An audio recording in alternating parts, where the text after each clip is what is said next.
إحياء ابنة يايروس حسب إنجيل مرقس. لما اجتاز يسوع في السفينة أيضا إلى العبر اجتمع إليه جمع كثير وكان عند البحر، وإذ واحد من رؤساء المجمع اسمه يايروس جاء، ولما رآه خر عند قدميه وطلب إليه كثيرا قائلا: يا سيد، ابنتي الصغيرة على آخر نسمة، ليتك تأتي وتضع يدك عليها لتشفى فتحيا. فمضى معه وتبعه جمع كثير وكانوا يزحمونه. وامرأة بنزف دم منذ 12 سنة، وقد تألمت كثيرا من أطباء كثيرين، وأنفقت كل ما عندها ولم تنتفع شيئا، بل صارت إلى حال أردأ. لما سمعت بيسوع جاءت في الجمع من وراء ومست ثوبه، إن مسست ولو ثيابه شفيت. فللوقت جف ينبوع دمها، وعلمت في جسمها إنها قد برأت من الداء.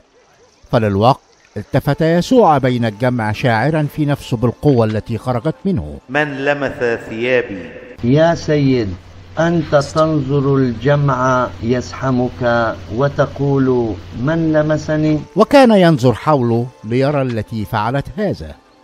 وأما المرأة فجاءت وهي خائفة ومرتعدة، عالمة بما حصل لها، فخرت وقالت له الحق كله: يا سيد، لقد قلت في نفسي: إن لمست طرف ثوبك أشفى.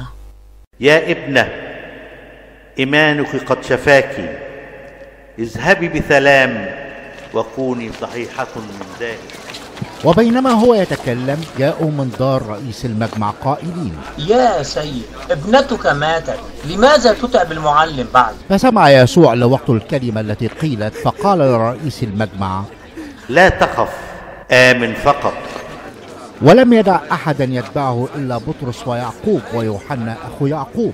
فجاء إلى بيت رئيس المجمع ورأى ضجيجا يبكون ويولون كثيرا، فدخل وقال لهم: لماذا تضطجعون وتبكون؟ لم تمت الصبية، لكنها نائمة. فضحكوا عليه. أما هو فأخرج الجميع، وأخذ أبا الصبية وأمها والذين معه، ودخل إلى حيث كانت الصبية مضطجعة.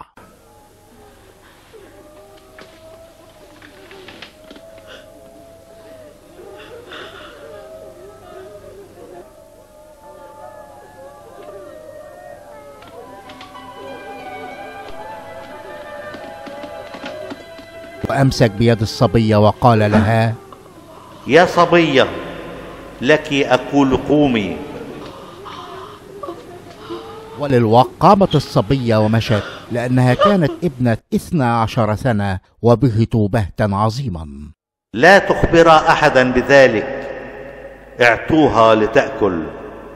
المجد لك أيها المسيح، حضن الله يا من تجسدت لأجلنا.